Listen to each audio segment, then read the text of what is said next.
Hi all, welcome to தினம் ஒரு சமையல் சீரீஸ். ரொம்பவே ஈஸியான எங்கள் அம்மா ஸ்டைலில் ஒரு தக்காளி சட்னி பார்த்துடலாமா? தேவையான இன்க்ரீடியன்ஸ் 10லேருந்து 15 சின்ன வெங்காயம், 3 தக்காளி, 7 வரமிளகா, 2 டேபிள் ஸ்பூன் கடலைப்பருப்பு, 2 டேபிள் ஸ்பூன் உளுந்து, ஒரு பாத்திரத்தில் 2 குழிக்கரண்டி எண்ணெய் ஊற்றிக்கோங்க. எண்ணெய் நல்லா காஞ்சதும் சின்ன வெங்காயத்தை போட்டு நல்லா வதக்கிடுங்க. கோல்டன் ப்ரௌன் ஆகிற வரை வதக்கிட்டு அது கூட உளுந்து கடலைப்பருப்பு சேர்த்து அதையும் நல்லா கோல்டன் ப்ரௌன் ஆகிற வரை வதக்கிக்கோங்க. அதுக்கப்புறம் அடுப்பை சிம்மில் வச்சுட்டு வரமிளகா சேர்த்துக்கோங்க, இல்லைனா கருகி போயிடும்.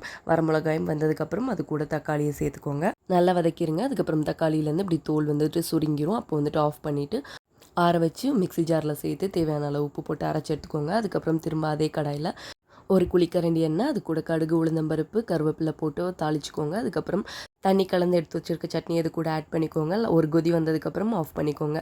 சட்னி வேணாம் அப்படின்னா இது துவையலாக கூட தாளிக்காமல் அப்படியே சாப்பிடலாம். இட்லி தோசை கூட செம்ம காம்பினேஷனாக இருக்கும். ட்ரை பண்ணி பார்த்துட்டு எப்படி இருக்குது அப்படின்ட்டு சொல்லுங்கள். இதோட கடையை சாதிக்கிறேன். டாட்டா.